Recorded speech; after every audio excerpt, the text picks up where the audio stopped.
పెళ్ళైనా పండగైనా వేడుక ఏదైనా పట్టు చీరల ప్రత్యేక వేదిక వారాహి సిల్క్స్. ఇంటర్వ్యూ స్టార్ట్ చేసిన దగ్గర నుంచి ఇంత పెద్ద కట్అవుట్ అమరేంద్ర బాహుబలి బల్లాల్ దేవ్ అంటున్న మనిషిని కాదని ఇటే నాకు కన్ను తిరుగుతుంది. ఎందుకంటే ఇంత మాటకారే మీరు అసలుకి మీరు ఎందుకు యాక్టింగ్ ఇంత తొందరగా రాకుండా ఇంత లేట్ గా వచ్చారు అనిపిస్తుంది. మీరు ఎప్పుడో వచ్చి ఉండాల్సింది. నన్ను అంటున్నారు నేను అంత గొప్ప నట అయ్యేవాళ్ళమా? Very good actress. అంతవరకు నేను చెప్పను. మనకి రాసి పెట్టి ఉంటుంది అంటారు కదా. బట్ ఓపెన్ గా చెప్పాలంటే, ఫ్రాంక్ గా చెప్పాలంటే, నాకు ఆపర్చునిటీస్ వచ్చాయి చిన్నప్పుడే. అంటే కొంచెం ట్రై చేశారు, చేయించచ్చు కదా, చైల్డ్ ఆర్టిస్ట్ గా చేసింది చిన్నప్పుడు చేశాను. బట్ అక్కడ ఎందుకో ఆ టైంలో ఆ చిన్నప్పుడు చేయడం కదా, అమ్మో ఇప్పుడు షూటింగ్ అంటే పొద్దున్నే నిద్ర లేవాలి, పొద్దున్నుంచి సాయంత్రం దాకా పని చేయాలి, స్కూల్కి వెళ్ళేది ఉండదు. సో అది మైండ్ లో పడిపోయింది, అమ్మో నేను చదువుకోవాలి కదా.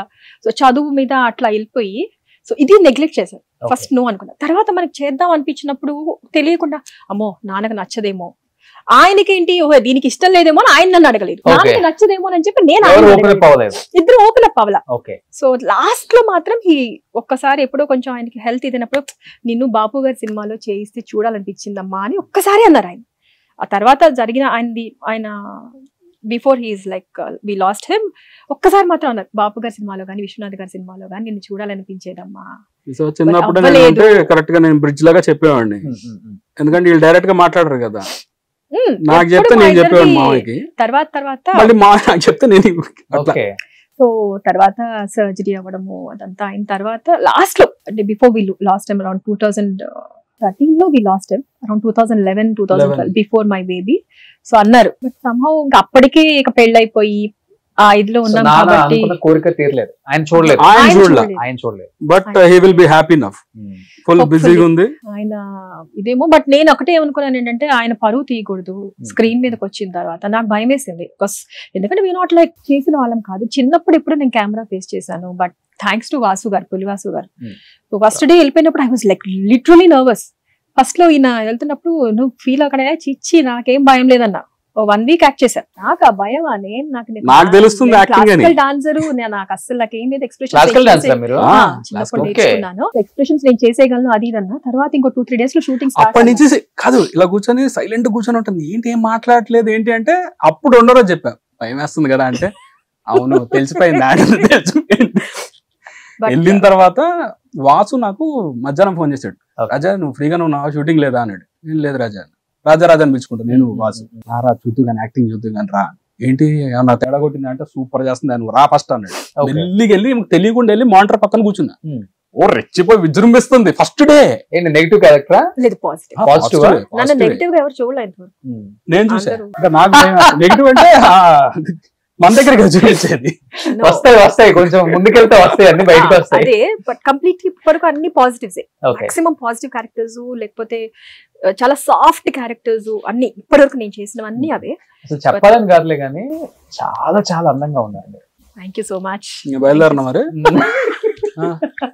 బయలుదేరతానంటే బయలుదేరచ్చు, డైరెక్ట్ వెళ్ళిపోమంటే కపుల్ ఇంటర్వ్యూ అన్నారు కాబట్టి మీరు ఉండాల్సింది తప్పదండి. ఓహో అట్లా వచ్చారా? ఇంకా లంచ్ అక్కర్లేదు మధ్యాహ్నం నిండిపోయింది చాలు.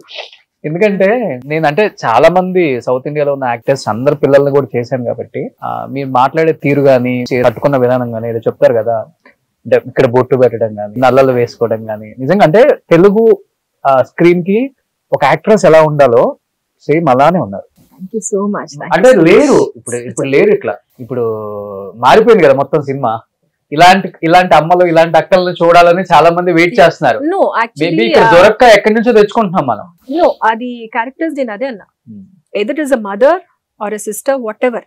మన ఏజ్ అని కాదు, నాకు performance oriented.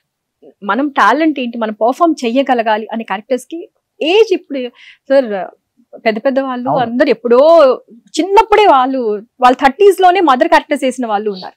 It is not that. Performance కి స్కోప్ ఉంటేనే ఎందుకంటే ఇంత మంది ఆర్టిస్టులు ఉంటే మనం సావిత్రి గారిని ఎందుకు గుర్తు చేసుకుంటాం, సౌందర్య గారిని ఎందుకు గుర్తు చేసుకుంటాం, ఇప్పుడు మన అనుష్క గారిని ఎందుకు ఇప్పుడు అనుకుంటాం. ఈ ముగ్గురిని తప్పితే మిగతా హీరోయిన్స్ ని ఓకే చేసింది అంటాం కానీ అలా గుర్తు చేసుకోలేదు. అలా ఉండరు లుక్, అలా అపీరెన్స్ ఎలా ఉండాలంటే ఓ చూడగానే ఇక్కడ కనెక్ట్ అవ్వాలి. ముఖ్యంగా ఆడ మనిషి మీరు కనెక్ట్ అవుతారండి. అయ్యో థ్యాంక్ మీరు యూ సీరియల్స్ కన్నా కూడా బిగ్ స్క్రీన్ కి వచ్చేయండి మంచిగా. మా మహేష్ బాబు గారికి అక్కగాను, ప్రభాస్ కి అమ్మగాను, మిర్చి సినిమాలో నదియా గారు కనిపిస్తారు కదా ఆ స్టైల్లో, అలా ఉంటారు మీరు. వెరీ బిగ్ పీపుల్ అండి. I'm really privilege. మీరు అసలు వాళ్ళతో పోల్చినందుకు ఐఎమ్ రియల్లీ థ్యాంక్ఫుల్. డైరెక్టర్స్ ఒకసారి చూడండి, ఇక్కడ మన శాంతి గారు ఉన్నారు, ఏవిస్ గారు అమ్మాయి, చింటికి కాల్ చేసేస్తే సరిపోద్ది. అంటే అది కూడా ఉందండి. నా నంబర్ చాలా మందికి తెలీదు. And I'm doing it. అసలు నేను చేస్తున్నానని కానీ యాక్టింగ్ లో ఉన్నానని కూడా చాలా మందికి తెలియదు. సో అవునా మీరా అంటారు. నేను యాక్చువల్లీ ఇప్పుడు వెళ్ళి చెప్పలేదు, ఎందుకంటే ఫైన్ చేసిన తర్వాత బాగుంది అంటే పేరు చెప్పొచ్చు కదా. ఎందుకంటే వెళ్ళి పరువు తీయద్దు. ఆయన పరువు, ఆయన 25 ఏళ్ళు సంపాదించిన పరువుని మేము వెళ్ళి తీయకూడదు కదా. సో వాట్ ఎవర్ ఆయనకు మంచి పేరు, ఆయనకి అట్లీస్ట్ చెడ్డ పేరు తీసుకురాకుండా ఉంటే చాలు. ఆయనకు మంచి పేరు తీసుకొచ్చి ఇది కాదు, బట్ సమ్హౌ గాడ్స్ గ్రేస్ అనుకోవచ్చు. వాట్ ఎవర్ ఇట్ ఇస్, ఈ రోజు వరకు వెళ్ళగానే మా బాగా చేసావు అన్న వాళ్ళే తప్పితే ఇంకా I'm just like learning. Artist అనేది ఎవ్రీడే లర్నింగ్ అండి. No one is perfect. I won't say I'm perfect, but at least ప్రతి ఒక్కళ్ళు నెగటివ్ కామెంట్ ఇంతవరకు రాలేదు. అదృష్టమో ఏమన్నా అనుకోవచ్చు, నెగటివ్ కామెంట్స్ అయితే రాలేదు. Hopefully I learn more. ఇంకా చూసుకొని ఇంకా ప్రాజెక్ట్స్ చేసుకుంటా. I want to learn every single day. Chintu, ఈ ఇంటర్వ్యూ తర్వాత తను ఎన్ నెంబర్ ఆఫ్ మూవీస్ సైన్ చేయాల్సి వస్తుంది. నువ్వు మేనేజర్ గా ఉంటావా లేకపోతే నువ్వు కూడా యాక్టర్ గా ఉంటావు? నువ్వే డిసైడ్ చేసుకోవాలి. నేను ఏదో యాక్టింగ్ చేసుకొని నాకెందుకు వచ్చినాడు కాబట్టి మేనేజర్ పెట్టమంటే పెట్టాను హ్యాపీగా. కానీ ఫోన్స్ నాకే వస్తాయి. వాళ్ళ ఏవిఎస్ గారు అమ్మాయి అంటే అరే టక్మన్ నాకు చేస్తారా, చింటూకి చేద్దాం ఉండే చేసి అప్పుడు ఇలా ఉంది అంటే నేనేం చేస్తాను, తన నెంబర్ డైరెక్ట్ గా తనతో ఎప్పుడు బిజినెస్ ఐ మీన్ ఈ రెమ్యునరేషన్ ఇవన్నీ ఏదున్నా తనతోనే మాట్లాడమని చెప్తా. నాకు ఫోన్ వచ్చినా కూడా ఇది తన నెంబర్ అండి, మీరు యూ కెన్ కాల్ హర్, మాట్లాడుకోండి అంటే. అలాగే చాలా వరకు అలా చేసినవి ఉన్నాయి. ఆల్మోస్ట్ మావయ్య డేట్స్ అంతా మీరు చూసారు కదా, రెమ్యునరేషన్స్ కానీ? లేదు నేను జస్ట్ ఉండేవాడిని, అంతా తెలుసు. బట్ ఎక్కువ మావయ్య చూసుకునేవాళ్ళు. మావయ్య డేట్స్ ఎప్పుడు మావయ్య, ఎప్పుడు మేనేజర్ లేడు మావయ్యకి. డైరీ ఉండేది మనకి ఫోన్స్ లో, ఇంకా మనం సేవ్ చేసుకునేది కదా. He used to have a dates diary. And నేనేం చేసేదంటే December 31st this is marriage day, January 2nd is his birthday. So every December 31st I used to give him a monthly planner. మనకి ఇప్పుడు monthly planners అంటాం కదా, అంటే దాని dates dairy అని చెప్పేసి I used to make it and give it to him on 31st December ప్రతి సంవత్సరం. సో అది ఆయన డేట్స్ డైరీలోకి పెట్టుకొని నెక్స్ట్ January 1st నుంచి ఆయన డేట్స్ అందులో నోట్ చేసుకున్నాం. ఆయన ఏంటో దాన్ని అప్రూపంగా డైరీని అసలు ఏదో ఎక్కడి నుంచో తెచ్చినట్టు ఏమి ఇచ్చిన డైరీ చేశాను, ఇవాళ ఇది చేశాను. He used to have monthly planner. ఇవాళ January 1st January 2nd అంటే మంత్లీ ప్లానర్ లాగా మనకి డే వైజ్ ఉంటుంది కదా. సో అప్పుడు అలా నోట్ చేసుకునే వాళ్ళు ఆయన. And he used to be very well organised అనమాట. ఓకే ఇలా చేశాను, ఇవాళ ఇది చేస్తాను, ఇవాళ ఇది చేస్తాను. ఆయన ఖాళీగా ఉండడం ఇష్టం లేదు. దాంట్లో అసలు ఆర్గనైజేషన్ దాంట్లో అసలు డైలీ 3-4 షూట్స్ చేసిన రోజులు కూడా చాలా ఉన్నాయి. 3-4 షిఫ్ట్స్ చేశారు, చాలా చేశారు. And that was like golden era for comedians and character artist అండి. అంటే వాళ్ళ కోసము రైటర్స్ కూడా రాసి it use to be like fantastic actors అండి. ఒక్కళ్ళ నాన్నని కాదండి, బ్రహ్మానందం అంకల్, ధర్మవరపు గారు, ఎంఎస్ గారు, పర్ఫార్మెన్స్ అంటే వాళ్ళని అంటే వాళ్ళు ఏంటంటే రాసుకునే వాళ్ళు, ఇవాళ ఇది చేద్దాము, దీనికి మేనరిజం పెట్టుకుందాం, క్యారెక్టరైజేషన్స్ కూడా they use to make a note of. నేను మామయ్యతో ఉన్నప్పుడు అబ్జర్వ్ చేసేవాడిని, ఆయన ఎదుటో మనిషితో మాట్లాడినప్పుడు వాళ్ళ మేనరిజమ్స్ అన్ని ఎతికి నేను తర్వాత చూసేవాడిని. ఏదో సినిమాలో ఉండేది, ఇదేంటి ఇది అప్పటిది కదా అంటే అవునమ్మా. అలాగే మనం యాక్టింగ్ అనేది ఏంటంటే ఇట్స్ ప్రాసెస్. రోజు మనం కలిసే వాళ్ళలో కూడా చాలా మేనరిజమ్స్ ఉంటాయి. అది నువ్వు ఎక్కడ పెట్టి వాడాలో అక్కడ పెట్టి వాడుకుంటే నీ క్యారెక్టర్ ఆ క్యారెక్టర్ పండొచ్చు. మావయ్య గారు చేసిన మేనరిజం లో బాగా నచ్చేదంటే మీకు తుత్తి ఒకటి, రంగు పడుద్ది ఒకటి. ఈ రోజు కూడా హోలీ వస్తే నాకు అందరు అదే పంపిస్తారు. అట్లా చెప్పరే మావయ్య, రంగు పడుద్ది. శుభలగ్నం మళ్ళీ ఒకళ్ళు ఎవరు అట్లాగే చెప్తున్నా కదండి, కొన్ని మనం అట్లా గుర్తుండిపోతాయి. ఆ కామెడీ సీన్స్ మనం ఇప్పటికీ హోలీ వచ్చిందంటే రంగు పడింది, అది హోలీలో చాలా చోట్ల రంగు పడింది. మా అయితే ఫోటో ఉంటది, ఆ సేమ్ ఆ గెటప్ లో రెడ్ అండ్ బ్లాక్ సూట్ వేసుకొని ఇలా ఉంటది, రంగు పడుద్ది అని. అది పెట్టి హ్యాపీ హోలీ అని వేస్తారు కింద. ఎన్ని సార్లు వచ్చిందో నాకు చాలా ఇయర్స్ నుంచి అదే కంటిన్యూ. వర్డ్ అనేది హోలీకి కానీ కొన్నిటికి కలర్స్ కి సంబంధించి వచ్చింది అంటే రంగు పడుద్ది అంటే అది అట్లా నిలిచిపోయింది. దివాకర్ బాబు గారు ఆ సినిమా మొత్తంలో ఒక డైలాగ్ ఆయనకి, అవును అది తప్ప ఏం డైలాగ్ లేదు. ఇప్పుడు ఒక డైలాగ్ 2 డైలాగులు సినిమా అసలు నడిపించేసింది ఆయన క్యారెక్టర్. తర్వాత చాలా పేరు వచ్చింది ఆయన. అసలు యాక్చువల్గా చెప్పాలంటే అప్పుడున్న కమెడియన్స్ వాళ్ళ మేనరిజం వల్లే వాళ్ళు నిలబడ్డారని చెప్పుకోవచ్చు. డైరెక్టర్స్ ఆపర్చునిటీ ఇచ్చారు కాదని చెప్పం, రైటర్స్ కూడా ఇచ్చారు, కానీ అయినప్పటికీ వాళ్ళ మేనరిజం వాళ్ళు నిలబెట్టింది. ఇదిగో